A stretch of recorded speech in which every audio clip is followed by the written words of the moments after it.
Friends, welcome to my YouTube channel मनीषा's biochem classes. हम लोग पढ़ रहे थे केमिस्ट्री का 10th क्लास का chapter 2 acid bases and salts. And last video में मैंने आप लोगों को इंडिकेटर्स के बारे में बताया था। आज के इस वीडियो में हम लोग डिस्कस करेंगे अबाउट एसिड। चलिए आइए शुरू करते हैं। एसिड को जानने के पहले मैं एक टर्म आप लोगों को क्लेरिफाई कर देना चाहूंगी जो कि बुक में नहीं है, but it is very necessary to understand about the acids and bases and salts also.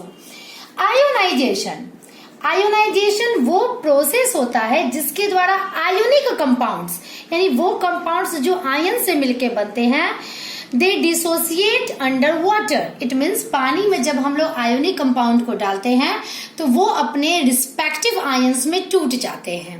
जैसे hydrochloric, I am not telling acid here because hydrogen chloride it is a compound, और जैसे ही इसे पानी में डाला जाता है ये अपने रिस्पेक्टिव आयंस में, ये मैंने केमिस्ट्री के चैप्टर 1 में भी आप लोगों को क्लियर किया था कुछ डबल डिस्प्लेसमेंट रिएक्शन में, आप लोग देख लीजिएगा। ये अपने रिस्पेक्टिव आयंस में टूट जाता है। उसी प्रकार से एक हाइड्रोजन सल्फेट एक कंपाउंड मैंने लिया वाटर के प्रेजेंस में, ये अपने रिस्पेक्टिव आयंस में टूट गया। This process is known as ionization. Clear? Now अब जरा इन दोनों कंपाउंड को जो मैंने लिया है यानी hydrogen chloride and hydrogen sulphate, इन दोनों में कॉमन आयन क्या निकला? आप लोगों ने ध्यान दिया? कॉमन आयन हमारा निकला hydrogen.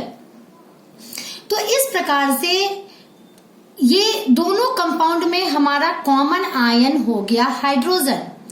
And these type of compounds are known as acids. It means definition हमारा यहाँ एसिड का तैयार हो जाता है। एसिड्स आर द कंपाउंड्स और the substances which release hydrogen ion in water or in its aqueous solution। किसी भी एसिड का अगर हम लोग आयोनाइजेशन करवाएंगे उसमें जो पॉजिटिव आयन इसका निकलेगा वो कॉमन निकलेगा and which is hydrogen ion. और इसी तरह से सारे एसिड्स के आयोनाइजेशन के बाद एसिड का डेफिनेशन बनाया गया, the compound which release hydrogen ion in its aqueous solution। ना अब क्लियर हो गया आपका कि what are acids। अब हम लोग पढ़ेंगे टाइप्स ऑफ एसिड्स। तो इसे अलग अलग क्राइटेरिया में कैटेगराइज किया गया है। तो पहला क्राइटेरिया है according to derivation. Derivation means इसकी ओरिजिन कहाँ से हुई है, हम लोग कहाँ से इसे प्राप्त करते हैं। तो पहला है ऑर्गेनिक। ऑर्गेनिक टर्म से ही अब आप लोगों को पता चल गया होगा it is related with living, यानी इसे लिविंग से एक्सट्रैक्ट किया जाता है। ऐसा नहीं है कि इसे लेबोरेटरी में नहीं बनाया जाता है, आज के डेट में बनाया जाता है, बट सबसे पहले इसका पता चला था लिविंग, किसी न किसी लिविंग की बॉडी से। इसका कुछ एग्जांपल्स मैंने यहाँ पे लिखा है, नोट्स में सारा लिखा हुआ है। जैसे acetic acid present in vinegar, citric acid present in citrus fruits like lemon, oranges, etc. Tartaric acid present in tamarind and so on. Milk में होता है lactic acid। तो these type of acids are known as organic and they are always edible। ये हमेशा खाने योग्य होता है, ये हमारे शरीर को नुकसान नहीं पहुंचाता है। The second one is inorganic. It means it is derived from the chemicals by the inorganic materials like hydrochloric acid, sulfuric acid, nitric acid, etc. They are not edible. इसे हम लोग नहीं खा सकते हैं, ये खाएंगे तो हमारे बॉडी में प्रॉब्लम होगा। But there is acid H2CO3 carbonic acid which is edible. सिर्फ एक ही ऐसा इनऑर्गेनिक एसिड है जो इडिबल है। अब यहाँ बच्चों का प्रश्न ये होता है कि मैम HCl तो हमारे स्टमक में होता है, फिर ये क्यों नहीं हमारे वॉल को डिस्ट्रॉय कर देता है? तो students HCl very very dilute form में हमारे बॉडी में मौजूद रहता है और वो नेचुरली मौजूद रहता है। साथ में एक म्यूकस का लेयर होता है जो हमारे वॉल को प्रोटेक्ट भी करता है। तो these are organic acid and inorganic acid. Second criteria में हम लोग आते हैं अकॉर्डिंग टू कंसंट्रेशन। कंसंट्रेशन एक एग्जाम्पल के द्वारा मैं फिर से क्लियरिफाई कर दूं। एक ग्लास पानी लीजिए और दूसरे ग्लास में भी पानी लीजिए, दोनों में 1 ग्लास ऑफ वाटर आपका है, सेम अमाउंट ऑफ वाटर है। एक में आप डालिए 2 स्पून शुगर और दूसरे में आप डालिए 10 स्पून शुगर। ज्यादा गाढ़ा शरबत यानी ज्यादा गाढ़ा सॉल्यूशन कौन सा बनेगा? नेचुरली 10 स्पून शुगर वाला बनेगा। It means it is more concentrated than this one. ये आपके कॉन्सेप्ट के लिए था कि what is the meaning of concentration, यानी सॉल्यूट की मात्रा ज्यादा हो गई, वो कॉन्सेंट्रेटेड हो गया।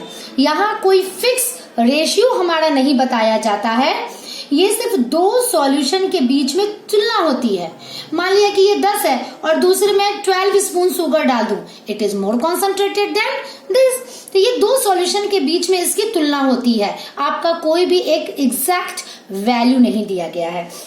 उसी प्रकार से concentrated acid and dilute acid.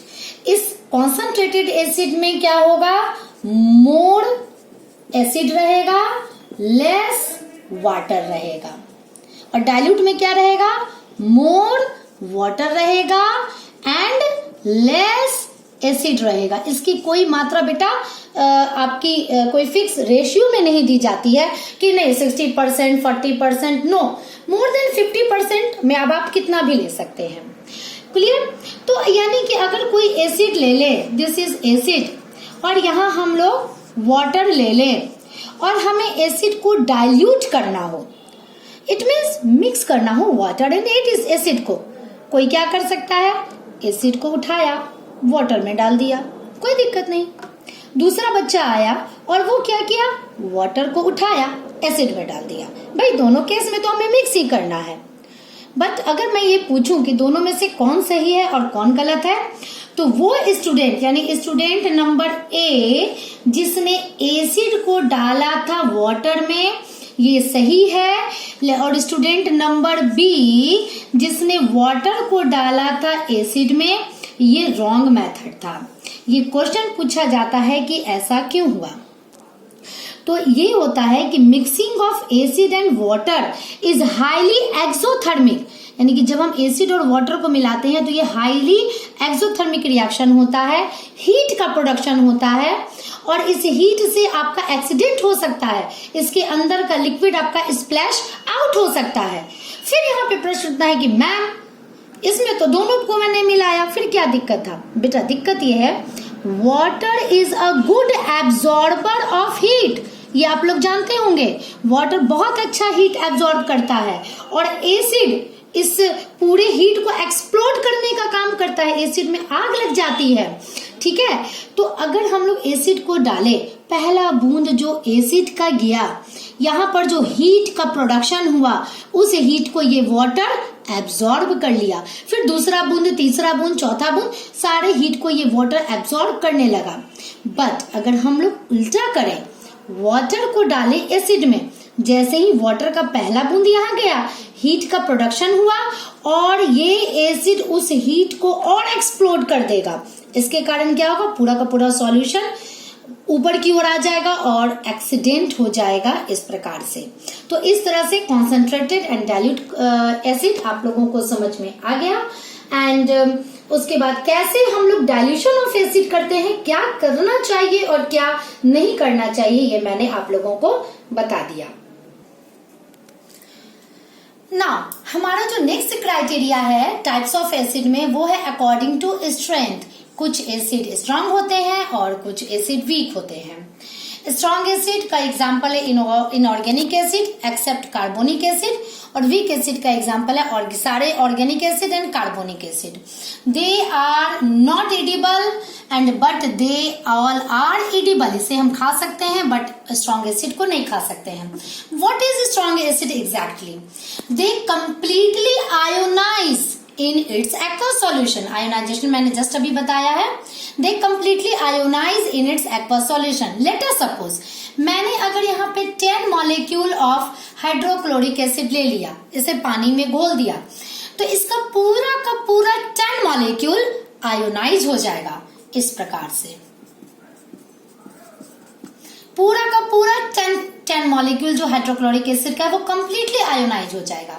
लेकिन मान लिया ये कार्बोनिक एसिड है, इसका भी मैंने 10 मॉलिक्यूल ले लिया और इसे आयोनाइज करवाया, क्या होगा? लेट अस सपोज इसका 8 मॉलिक्यूल आयोनाइज हुआ एंड इसका 2 मॉलिक्यूल एज इट इज रह गया, ये आयोनाइज ही नहीं हो पाया। तो इस तरह से इसका कंप्लीट आयोनाइजेशन नहीं हुआ। तो जिसका कंप्लीट आयोनाइजेशन नहीं होगा वो होगा वीक एसिड एंड जिसका कंप्लीट आयोनाइजेशन हो जाएगा वो हो जाएगा strong acid. Now the next criteria is according to basicity. What is basicity exactly? Basicity, it means number of released hydrogen ion. एक एसिड कितना हाइड्रोजन आयन रिलीज करता है वो उसकी बेसिसिटी कहलाती है। As for example mono acid, जैसे hydrochloric acid, अगर इसके आयोनाइज कराएंगे तो इससे कितना हाइड्रोजन आयन निकलेगा? इस बेचारे के पास एक ही हाइड्रोजन है, ये एक ही हाइड्रोजन आयन रिलीज करेगा। डाइबेसिड, इसके पास 2 हाइड्रोजन आयन है तो ये 2 हाइड्रोजन को रिलीज करेगा आयन को। ट्राइबेसिक, इसके पास जैसे फास्फोरिक एसिड, इसके पास 3 हाइड्रोजन आयन है, that's why it release 3 hydrogen ion. These are the criteria according to which acids are classified. Now, types of acid के बाद हमारा नेक्स्ट टॉपिक है प्रॉपर्टीज ऑफ एसिड्स। पहले टेस्ट की बात करें, जितने भी एसिड्स होते हैं दे आर सार इन टेस्ट, वो सारे के सारे खट्टे लगते हैं। आप कोई भी एसिड खाइए, लेमन एंड सो ऑन, कुछ भी वो खट्टे ही लगेंगे। Second one is change in colour of indicators. ये मैं इंडिकेटर्स के बारे में पढ़ा चुकी हूँ, आप लिटमस पेपर का ले लो, कोई भी ले लो। Change in colour in indicators, आप यहाँ पे कुछ भी लिख सकते हो। ना third one is they act as a electrolyte. चूंकि ये हाइड्रोजन आयन को रिलीज करते हैं, that's why they act as a electrolyte. ये इलेक्ट्रिसिटी को कंडक्ट कराते हैं और यहाँ पर जो कंडक्शन ऑफ इलेक्ट्रिसिटी होती है वो होती है ionic conduction. Fourth point is they are corrosive in nature, यानी इनमें किसी भी चीज को जलाने की, गलाने की, नष्ट करने की, डिस्ट्रक्ट करने की क्षमता होती है। Fifth properties, reaction with metals. जो एसिड्स होते हैं ये मेटल के साथ रिएक्शन करके बनाते हैं मेटल सॉल्ट एंड रिलीज करते हैं हाइड्रोजन गैस। नाउ जैसे एज फॉर एग्जाम्पल जिंक, जब हाइड्रोक्लोरिक एसिड के साथ रिएक्शन करेगा तो बनाएगा जिंक क्लोराइड एंड रिलीज करेगा हाइड्रोजन गैस। अब इक्वेशंस या तो आप याद कर लीजिए, ये तो आपको याद करना ही होगा। इक्वेशंस बनाएंगे कैसे? जो भी हमारा एसिड है उसके हाइड्रोजन को हटा दीजिए, पूरे के पूरे हाइड्रोजन को हटा दीजिए, जितना भी हाइड्रोजन है इस मेटल को इसके दूसरे वाले पार्ट के साथ कनेक्ट कर दीजिए। जैसे जिंक और क्लोरीन मिलके बनेगा जिंक क्लोराइड, और जो भी हाइड्रोजन है उसको रिलीज कर दीजिए as a hydrogen gas.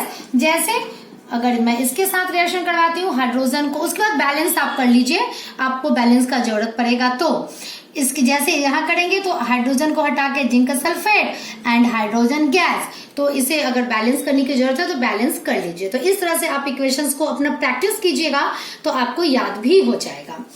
The sixth point is reaction with carbonates और हाइड्रोजन कार्बोनेट्स। दोनों के साथ ये सेम प्रोडक्ट बनाता है, मेटल सॉल्ट बनाता है, कार्बन डाइऑक्साइड गैस रिलीज करता है एंड वाटर रिलीज करता है। चलिए मैं एक एग्जाम्पल आपको समझा देती हूँ। This is sodium carbonate, this is hydrochloric acid. अब इसका इक्वेशंस अगर आप लोग को बनाने आए तो कितना याद रखोगे? ट्रिक सीख लो ना। क्या करेंगे हम लोग, वाटर को पहले निकाल देंगे। इट मीन्स एसिड का हाइड्रोजन और इसमें से एक ऑक्सीजन लेकर के वाटर निकाल देंगे, क्योंकि ये रटा हुआ है हमारा कि वाटर और कार्बन डाइऑक्साइड निकलता है। तो पहले तो वाटर और कार्बन डाइऑक्साइड लिख लो। वाटर में तुम्हारा ये देखो, ये CO3 और ये H, ये मिलकर के कार्बन डाइऑक्साइड और वाटर ये दोनों बना लिया। H2O वाटर एंड CO2, इसमें से एक ऑक्सीजन निकला तो CO2 बना लिया। अब हमारा बचा क्या? हमारा ये दोनों चीज खत्म हो गया। क्या बचा? सोडियम एंड क्लोरीन मिलके ये सोडियम क्लोराइड बना दिया। तो इस तरह से आप कोई भी मेटल का रिएक्शन किसी भी एसिड के साथ कराओगे और इस ट्रिक से बनाओगे तो आपको इक्वेशंस याद नहीं करने पड़ेंगे। ये है हमारा मेटल हाइड्रोजन कार्बोनेट, जिसे मेटल बाइकार्बोनेट भी कहते हैं। जैसे सोडियम हाइड्रोजन कार्बोनेट भी कहा जाता है, इसे सोडियम बाइकार्बोनेट भी कहा जाता है। इसमें भी सेम हमारा प्रोडक्ट बनेगा, CO2 H2O and NaCl same बनेगा। ये हाइड्रोजन और ये CO3, ये दोनों मिल करके वाटर एंड कार्बन डाइऑक्साइड बना देगा और बचा क्या, मेटल और क्लोरीन मिलके हमारा मेटल सॉल्ट बना दिया।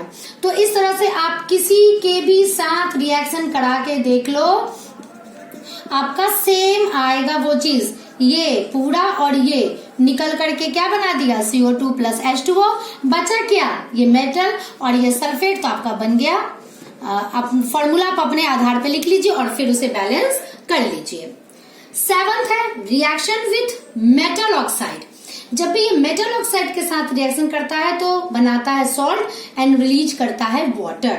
यानी मेटल के साथ जो ऑक्सीजन रहेगा और इसका एसिड का जो हाइड्रोजन रहेगा, ये दोनों मिलके बना लेगा वाटर। और जो बचा खुचा आइटम है, जैसे ऑक्साइड का, मेटल ऑक्साइड का कॉपर एंड एसिड का क्लोरीन, ये दोनों मिलके बना देगा कॉपर क्लोराइड। तो इस तरह से आप कोई भी रिएक्शंस को इसका कर सकते हैं। एक मिनट ना, हमारा 8th प्रॉपर्टी ऑफ एसिड है रिएक्शन विथ बेसिस, जिसे हम लोग न्यूट्रलाइजेशन रिएक्शन भी कहते हैं। ये बहुत इंपॉर्टेंट रिएक्शन होता है, इससे बहुत ज्यादा क्वेश्चंस आते हैं एग्जाम में। और ये आपको जब बेसिस टॉपिक में पढ़ाऊंगी उसमें भी ये सेम रिएक्शन आएगा, तो आप लोग इसी में इस रिएक्शन को समझ लीजिए, क्योंकि दोनों सेम है तो मैं उसमें नहीं बताने वाली। Acid when react with base to form salt and water. ये दुनिया में कोई भी एसिड किसी भी बेस के साथ रिएक्शन करेगा तो सॉल्ट एंड वाटर ही बनाएगा। तो इसको इट मीन्स कि ये दोनों एक दूसरे को न्यूट्रलाइज कर देता है, दोनों एक दूसरे की प्रॉपर्टी को न्यूट्रलाइज कर देता है। चलिए मैं एक इक्वेशन के द्वारा आपको इसे समझाती हूँ। ये है हमारा base sodium hydroxide, this is hydrochloric acid. ये दोनों रिएक्शन करेगा तो बनाएगा सॉल्ट एंड वाटर। तो किस तरह से हम इक्वेशंस को ट्रिक के द्वारा याद करेंगे वो मैं बताऊंगी। बेस का हाइड्रो ऑक्साइड वाला ग्रुप, ये बेस का हाइड्रो ऑक्साइड एंड एसिड का हाइड्रोजन H2O, देखिए ये मिलके बना दिया। चलिए मैंने यहाँ पे H2O लिख दिया, चूंकि H2O लिक्विड होता है तो हमेशा वो लिक्विड ही रहेगा ना। अब क्या बचा हमारा, सोडियम एंड क्लोरीन। तो ये सोडियम एंड क्लोरीन आपस में मिल गया and it is a salt, और ये एक्वस के फॉर्म में यहाँ पर आ जाएगा। चलिए मैं दूसरा कर देती हूँ। कोई सा भी आप बेस लीजिए, कोई सा भी आप एसिड लीजिए, आपका सेम रिजल्ट मिलने वाला है H2SO4। देखिए इसका एसिड और इसका इस एसिड का हाइड्रोजन एंड बेस का हाइड्रो ऑक्साइड, ये दोनों मिलके पहले ही वाटर बना लिया। बचा हमारा क्या, सल्फेट एंड सोडियम। तो आप सोडियम सल्फेट का फॉर्मूला अपने नियम के हिसाब से लिखिए, ये नहीं सोचिएगा कि यहाँ पर 1 सोडियम है। क्लियर। अब आप इसे बैलेंस इजिली कर सकते हैं और बैलेंस करके SO4 1 हाइड्रोजन 2 2 ऑक्सीजन 2, चलिए आपका ये बैलेंस हो गया। ये हमारा न्यूट्रलाइजेशन रिएक्शंस होता है। क्लियर। तो ये हमारा प्रॉपर्टीज ऑफ एसिड था ना। एक क्वेश्चन बहुत ज्यादा पूछा जाता है, अगर हम लोग ग्लूकोज की बात करें, यानी कि C6H12O6, इसके पास भी हाइड्रोजन है और हाइड्रोक्लोरिक एसिड के पास भी हाइड्रोजन है, परंतु जब हम लोग एक सॉल्यूशन के द्वारा इलेक्ट्रिसिटी कंडक्ट करवाते हैं तो ग्लूकोज अगर इस सॉल्यूशन में डाल देंगे तो हमारा इलेक्ट्रिसिटी कंडक्ट नहीं होगा, लेकिन अगर एसिड डाल देंगे तो इलेक्ट्रिसिटी कंडक्ट होगा। तो ये क्वेश्चन पूछे जाते हैं कि why glucose can not conduct electricity, जबकि इसके पास हाइड्रोजन है। क्लियर। इसलिए because acid has replaceable hydrogen, इसके पास जो हाइड्रोजन है वो रिप्लेसेबल है। इट कैन आयोनाइज, ये आयोनिक कंपाउंड है तो ये आयोनाइज हो जाता है, अपने हाइड्रोजन को रिप्लेस कर देता है। बट जो इस तरह का कंपाउंड है ये कोवैलेंट कंपाउंड है। इसके बारे में आगे चैप्टर्स में आप लोगों को पढ़ना है। तो ये अपने हाइड्रोजन आयन को रिलीज नहीं कर पाता है क्योंकि आयोनिक कंपाउंड नहीं है, ये आयोनाइज नहीं होता है। इस प्रकार से ये इलेक्ट्रिसिटी कंडक्ट नहीं करता है और ये इलेक्ट्रिसिटी को कंडक्ट करता है। ये न्यूट्रलाइजेशन रिएक्शन आपका सबसे ज्यादा इंपॉर्टेंट रिएक्शन था। अब बताइए न्यूट्रलाइजेशन रिएक्शन का क्या काम है जनरल लाइफ में? आपके जनरल लाइफ में यही काम है। मान लिया हनी बी ने आपको काट डाला, हनी बी में होता है फॉर्मिक एसिड, और उस एसिड को हम लोग कैसे न्यूट्रलाइज करेंगे? By using base. आपके घर में बेकिंग सोडा है, आप उस बेकिंग सोडा को अपने जो काटे हुए स्थान पर आप उसको लगाइए।